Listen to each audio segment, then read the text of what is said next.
Hello बच्चों, welcome to inner classes. आप सभी को स्वागत है अपने यूट्यूब चैनल इनर क्लासेज में। मैं नीतीश कुमार। कल हम सब क्लास 10th के मैथ में त्रिकोणमिति का अनुप्रयोग का परिचय दे दिए थे। उसमें हम सब देखे थे कि ऊंचाई और दूरी में उपयोग होने वाले जो पॉइंट कुछ जो था, जैसे दृष्टि रेखा, उन्नयन कोण और अवनमन कोण जो था वो कल बताए थे।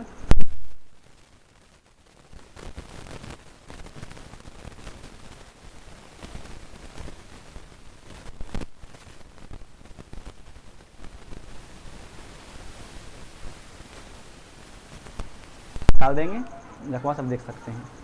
चलिए, जो कल तक बताए थे उसके बारे में कुछ जानकारी दे देते हैं ताकि वो समझ में आएगा, तो है ना। चलिए, कल हम सब बताए थे क्या? कल हम सब बताए थे दृष्टि रेखा क्या होता है। दृष्टि रेखा और पॉइंट जो था पहला था उन्नयन कोण, और जो दूसरा पॉइंट था आपका वो था अवनमन कोण, है ना। तो ये तीन जो पॉइंट जो कल बताए थे आपको, उन्नयन कोण, अवनमन कोण और दृष्टि रेखा, वो क्या होता है। तो कल बताए थे कि जब कोई प्रेक्षक मतलब जो देखता है कि जब कोई प्रेक्षक अपने से ऊपर या नीचे कोई भी वस्तु को जब देखता है, मान लीजिए ये प्रेक्षक है और ये कोई वस्तु है, तो जब ये प्रेक्षक इस वस्तु को देखता है ना, तो प्रेक्षक और वस्तु को मिलाने वाली जो रेखा होता है, हम उस रेखा को ही दृष्टि रेखा कहते हैं। या फिर यदि ऊपर देखा तो भी, और यदि प्रेक्षक है ना अपने स्थित नीचे वस्तु क्यों दिखता है, तो वस्तु और प्रेक्षक के बीच जो रेखा खींचा जाता है उस रेखा को ही हम सब दृष्टि रेखा कहते हैं। ये था बात। और फिर क्या था, उन्नयन कोण क्या होता है। तो आपको बताए थे उन्नयन कोण क्या होता है कि जब कोई प्रेक्षक है ना अपने से ऊपर स्थित वस्तु को देखता है ना, अपने से ऊपर स्थित वस्तु को देखता है, और प्रेक्षक का नज़र दो प्रकार का हो सकता है, एक तो सामने भी होगा और एक अपने ऊपर स्थित वस्तु को भी होगा। जब वो प्रेक्षक नज़र सामने करता है तो उसके द्वारा जो वो रेखा बनता है, उस रेखा को हम सब क्षैतिज रेखा कहते हैं। ये आपका क्षैतिज रेखा हो जाता है, और ये आपका जो दृष्टि रेखा है, ये आपका ये दृष्टि रेखा है। तो जब कोई प्रेक्षक है ना अपने से स्थित ऊपर वस्तु को देखता है, तो है ना, तो वह जो कोण बनता है, हम सब उस कोण को उन्नयन कोण कहते हैं। जब कोई प्रेक्षक अपने से ऊपर स्थित वस्तु को देखता है, तो उसके द्वारा जो कोण बनता है, उस कोण को हम सब उन्नयन कोण कहते हैं। एक बात और याद रखिएगा, आपसे पूछता भी है कि उन्नयन कोण हमेशा क्षैतिज रेखा के कहाँ बनता है। तो उन्नयन कोण जब सब बनता है वो क्षैतिज रेखा के ऊपर बनता है। और जबकि कोई प्रेक्षक, मान लीजिए कि कोई एक मीनार होगा, खंभा कुछ भी होगा, और उस पर बैठा हुआ वो है ना प्रेक्षक, और अपने से नीचे कोई वस्तु को देखता है, इस प्रकार से कोई वस्तु को देखा वो, है ना, तो इस प्रेक्षक का नज़र सामने भी हो सकता है। तो इसके द्वारा जो कोण बनता है, ये वाला कोण, हम सब उस कोण को अवनमन कोण कहते हैं। यानी जब आप अपने से स्थित ऊपर वस्तु को देखते हैं तो वह उन्नयन कोण बनता है, और जब आप किसी नीचे वस्तु को देखते हैं तो उसे अवनमन कोण कहते हैं। और याद रखेंगे हमेशा कि उन्नयन कोण क्षैतिज रेखा के ऊपर बनता है और अवनमन कोण हमेशा क्षैतिज रेखा के नीचे बनता है। तो ये बात बताए थे। चलिए, अब हम सब एक बात और कि उन्नयन कोण और अवनमन कोण हमेशा क्या होता है, वो बराबर होता है। उन्नयन कोण और अवनमन कोण हमेशा बराबर होता है। अब रही बात कि बराबर क्यों होता है, तो उन्नयन कोण और अवनमन कोण, देखिए, यदि ये ऊपर से देखा तो अवनमन कोण, यदि मान लीजिए कि यही प्रेक्षक यदि नीचे से ऊपर की ओर देखता है तो ये बनेगा उन्नयन कोण। तो देखिए, एक जेड का रूप धारण करने वाला कौन सा बोलते हैं, एकांतर कोण, और एकांतर कोण होने के कारण ये आपका अवनमन कोण और उन्नयन कोण हमेशा क्या होता है, आपस में बराबर होता है। और एक नंबर का सवाल पूछता भी है कि उन्नयन कोण और अवनमन कोण है ना हमेशा होते हैं, और 4 ऑप्शन आपको डाल देगा, उसमें हमेशा याद रखेंगे कि उन्नयन कोण और अवनमन कोण एकांतर कोण हो जाने के कारण वो क्या होता है, आपस में बराबर होता है। ठीक है, तो ये कुछ बात जो थी, है ना, आप इसे याद रखेंगे, इससे आप स्क्रीनशॉट भी ले सकते हैं।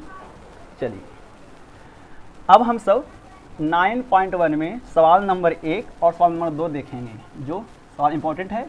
और एक चीज़ याद रखेंगे कि जो आपको जो वीडियो मिल रहा है ये क्लास 10th का NCERT मैथ है ना, वो इसको क्या बोलते हैं सब, हाँ ये आपका NCERT ही मैथ है।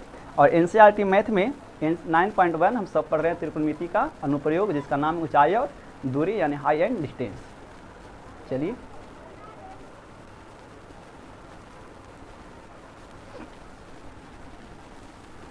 तो सवाल नंबर 1 देखेंगे 9.1 का। और इस पाठ में ना ऊंचाई और दूरी में हम सब दो चीज़ ही ज्ञात करते हैं, एक तो ऊंचाई लाते हैं और दूसरा दूरी लाते हैं। या तो ऊंचाई दिया रहेगा और दूरी लाना है, या तो दूरी दिया रहेगा और आपको ऊंचाई लाना है। देखते हैं सवाल, समझते हैं सवाल क्या होता है। और एक चीज़ और, ऊंचाई और दूरी में खास करके हम सब tan थीटा, ज़्यादातर tan थीटा का ही अनुपात लगाते हैं। पहले अनुपात बता देते हैं। अनुपात क्या होता है कि समकोण त्रिभुज ये आपका जो है, मान लीजिए ए बी सी 91 डिग्री, और ये आपका न्यूनतम होगा जो थीटा होगा। और ऊंचाई और दूरी में हम सब समकोण त्रिभुज के आधार पर ही ऊंचाई और दूरी को पढ़ते हैं, ठीक है। तो त्रिभुज में, समकोण त्रिभुज में जो 3 भुजा होता है ना, न्यूनकोण के सामने वाला भुजा जो होता है वो लंब होता है, लंब के नीचे वाला भुजा आधार होता है, और जो समकोण के जो सामने वाला भुजा होता है वो हमेशा कर्ण यानी एच होता है, ठीक है। अब समकोण त्रिभुज में तीनों भुजा का नाम अपना अपना है ना, पेरिपेंडिकुलर, हाइपोटेनियस और बेस, लंब, आधार और कर्ण। यदि ये न्यूनकोण के हिसाब से आते हैं तो ये लंब हो जाता है, आधार। लेकिन याद रखेंगे एक बात और कि समकोण त्रिभुज में है ना, उसके न्यूनकोण के आधार पे जो लंब और आधार वो बदल जाता है, लेकिन कभी भी कर्ण नहीं बदलता है। ये बात हम आप सब पिछले वीडियो में बता दिए थे।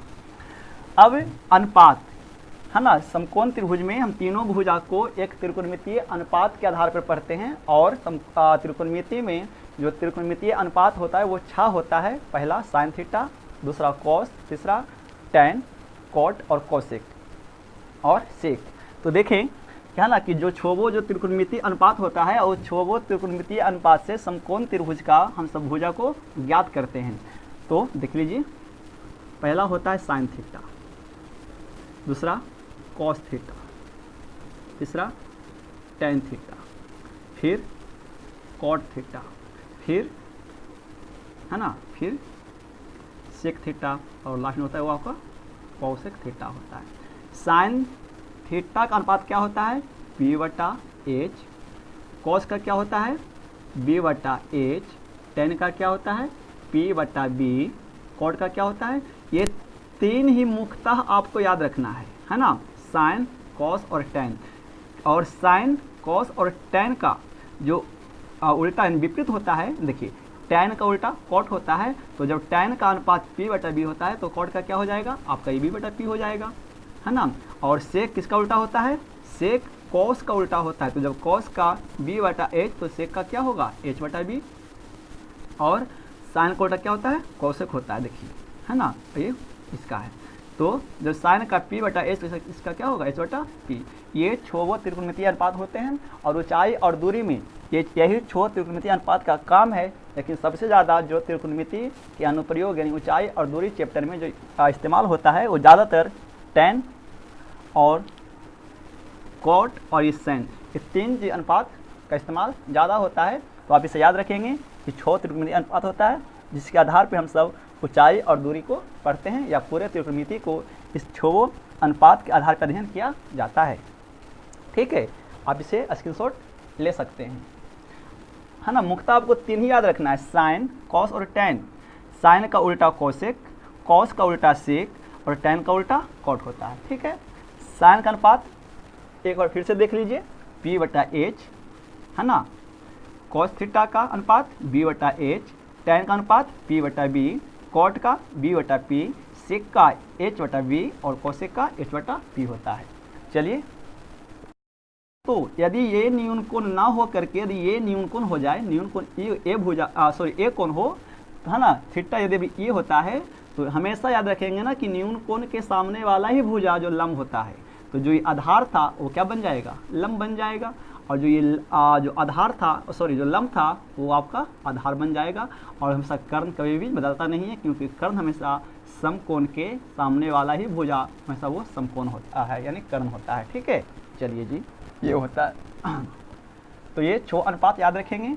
और इसमें थीटा है ना, थीटा का जो मान होगा 0 भी हो सकता है, 30 भी हो सकता है, 60 भी, और 30 के बाद 45 भी हो सकता है, और 60 भी हो सकता है, और 90 भी, है ना। ये बेसिक चीज़ जो है क्लास 10th के लिए मात्र इतना थीटा का इस्तेमाल करते हैं। 0 डिग्री, 30 डिग्री, 45, 60 और 90 डिग्री का इस्तेमाल करते हैं। ठीक है, चलिए। और जब ये छोवो का थीटा का मान है ना, अगले वीडियो में आपको बता देंगे कैसे याद करना है, कैसे उसको है ना समझना है, उसके बारे में। चलिए, तो 9.1 का सवाल नंबर 1 देखते हैं। सवाल नंबर 1 क्या होता है, चलिए। सवाल नंबर 1 है, एनसीईआरटी किताब आपका है। और कल के वीडियो में कुछ बच्चे पूछ रहे थे ना कि सर आप कहाँ से हैं, तो मैं बिहार राज्य के नालंदा जिला से हूँ। और मेरा एडुकेशन जो लेवल है वो अभी हम बीएड की तैयारी कर रहे हैं, है ना। और कोचिंग हम सब हमारा अपना संस्था चलता है, 2016 से पढ़ा रहे हैं। और अभी तो लॉकडाउन की वजह से सब कोचिंग संस्था बंद है, तो हमने सोचा कि जो बच्चे घर पे बैठे हुए हैं उनके लिए कुछ प्रयास किया जाए। एक छोटा सा प्रयास है, वीडियो अच्छा लगे तो शेयर करें, कमेंट करें, है ना। तो चलिए, और आपको अभी तक पहले भी हम सब पूरे इतिहास, आपका भूगोल और आपदा प्रबंधन का पूरा सवाल बता दिए हैं, ऑब्जेक्टिव सवाल पूरा दे दिए, पढ़ा दिए हैं, जाकर देखें वीडियो, है ना। और प्ले लिस्ट सबका बना हुआ है, आपदा का, भूगोल का, इतिहास का, व्याकरण का भी बना हुआ है, और त्रिकोणमिति का भी कुछ पाठ पढ़ाए थे उधर। तो आज से मैथ कंटिन्यू मिलेगा आपको, है ना। ऊंचाई और दूरी पाठ जो खत्म हो जाएगा, तो शुरू करेंगे हम सब आपका 1.1 से नंबर ऑफ सिस्टम से, जिसमें पढ़ना है कुछ, है ना, वो बात शुरू करेंगे। चलिए, तो अब सवाल तो हम लिख नहीं सकते बच्चों, अपना किताब अपने पास रखें, एनसीईआरटी का है 9.1, है ना। सवाल नंबर का आता है क्या, 1 देखिए कि सर्कस का एक कलाकार एक 20 मीटर लंबी डोरी पर चढ़ रहा है। ठीक है, सर्कस का एक कलाकार जो है ना, एक 20 मीटर लंबी डोरी पर चढ़ रहा है जो अच्छी तरह से तनी हुई है और भूमि पर सीधे लगे खंभे के शिखर से बांधा हुआ है ना। यदि भूमि स्तर से 7 डोर द्वारा बनाया गया कोण 30 डिग्री का हो तो खंभे की ऊंचाई ज्ञात करें। यानी सवाल क्या कहता है ना कि सर्कस का एक कलाकार क्या करता है ना, सर्कस का एक कलाकार क्या करता है कि 20 मीटर लंबी डोरी पर चढ़ता है ना। और वो सर्कस का जो डोरी है वो क्या है, एक भूमि स्तर से, तो भूमि आपका क्या होगा, भूमि आपका तो यही होगा भूमि, है ना। और भूमि से एक खंभा है। ठीक है, अच्छा जी। और वो क्या करता है ना, वो कलाकार की इस यहाँ से डोरी एक खंभे के शीर्ष से बांधा दिया गया है, एकदम जो दम तना हुआ है, बांध दिया गया है। और डोरी की जो लंबाई है वो 20 मीटर है। ठीक है, अच्छा। और भूमि से डोरी का जो कोण बनता है वो ऐसा कितना बनता है, 30 डिग्री का बनता है। तो आपको क्या करना है, इस खंभे की ऊंचाई ज्ञात करना है ना। तो चलिए नाम देते हैं ए, बी और सी। सवाल समझ में आ गया, फिर से देख लीजिए। सर्कस का कलाकार क्या करता है कि 20 मीटर लंबी डोरी पर चढ़ता है, जो है ना डोरी क्या है, एक खंभे से, है ना, खंभे के शीर्ष से अच्छी तरह से बांधी गई है। और वो डोरी का उन्नयन कोण जो कितना है, 30 डिग्री का है। तो आपको ये बताना है कि वो खंभा कितना बड़ा है ना। चलिए, अब तो ये आपका तो दिया गया है, और ये आपसे क्या पूछा है, खंभा की ऊंचाई, है ना, क्योंकि हम सब पढ़ रहे हैं क्या, ऊंचाई और दूरी। तो चलिए हमें ये वाला हिस्सा लाना है ना। तो अब देखिए, जब ये न्यून कोण होगा तो ये न्यून को सरल, ये क्या होना चाहिए, ये लंब होना चाहिए, ये आधार होगा, और ये आपका कर्ण होगा। अब इसमें देखने की बात है, जो कर्ण है ना वो 20 मीटर दिया गया है। कर्ण आपका एक डोरी है ना, सवाल में जो भी हो, डोरी हो, सर्कस हो, है ना, बांस हो, लेकिन यहाँ पर देखिए यह एक समकोण त्रिभुज है, जो ये कर्ण बन गया है, ये आधार बन गया है, ये आपका लंब बन गया है ना। तो कर्ण का माप 20 मीटर दिया गया है, और इस डोरी के साथ जो थीटा बनता है वो 30 डिग्री का बनता है। तो आपको मीनार की ऊंचाई बताना है, और हम सब ऊंचाई और दूरी में, है ना, लंब को हम सब ऊंचाई मानते हैं, और बी को आधार को डिस्टेंस मतलब दूरी कहते हैं। ठीक है, चलिए जी, तो ये हो गया। तो अब आप उत्पत्ति भी लिख सकते हैं ना। उत्पत्ति मतलब क्या होता है ना कि जैसे अब जो माने कि भाई कौन इसमें डोरी है, कौन खंभा है ना, कितना मीटर दिया गया है, तो आप उत्पत्ति भी लिख सकते हैं सवाल के आधार पे या चित्र के आधार पे उत्पत्ति लिखते हैं तो सवाल आपका कुछ अच्छा बनता है। और जब एग्जाम में बनाएंगे उत्पत्ति लिख कर करके तो आपको नंबर है ना फुल नंबर मिलने का आशा रहता है। तो आपको उतना तो टाइम नहीं है मेरे पास, उतना तो लिखेंगे। आप लिख सकते हैं ना कि माना कि AC एक डोरी है ना, जो 20 मीटर लंबी है और एक खंभे के शिखर से बांध दिया गया है और डोरी से शिखर का उन्नयन कोण 30 डिग्री का है, तो खंभे की ऊंचाई ज्ञात करें। ये उत्पत्ति लिख सकते हैं चित्र और सवाल के आधार पे। चलिए, जो आपको लाना है वो देखिए। अब लाना क्या है भाई, तो ये तो खंभा लाना है, खंभा दिया गया है ना। अब जब सोचिए कि ये लाना है और ये दिया गया है, तो इसमें क्या करेंगे, ये त्रिभुज क्या बना देखिए आप, है ना। त्रिभुज क्या बना, त्रिभुज ABC में, है ना। और थीटा कितना है, 30 डिग्री है। चलिए जी, अब ये देखिए लंब तो लाना है और कर्ण दिया गया है, तो अनुपात लगाएंगे। अनुपात का मतलब होता है बटा, ये आपको लाना है और ये आपको दिया गया है, तो अनुपात क्या लगाएंगे, यानी लंब कौन होगा, AB है ना, तो AB लिखिए AB, और कर्ण कौन है, AC। ठीक है, और ये आपको देना है। अच्छा, अब AB आपका क्या है, लंब है यानी P है, AC क्या है, कर्ण है यानी H है। अब देखिए जो लाना है, तो AB तो मीनार है, खंभा है, जो भी होगा, AB तो लाना है और AC आपको दिया गया कितना मीटर, 20 मीटर। मान पुट कर सकते हैं AC। और P/H, P क्या है, P/H अनुपात किसका होता है, तो P/H हमेशा साइन थीटा का होता है। साइन और थीटा कितना डिग्री है आपका, 30 डिग्री है। चलिए, अब क्या करना होगा, AB का AB बटा 20 मीटर है और साइन 30 का मान कितना होता है, तो साइन 30 का मान हमेशा होता है कितना होता है, 1/2 होता है ना।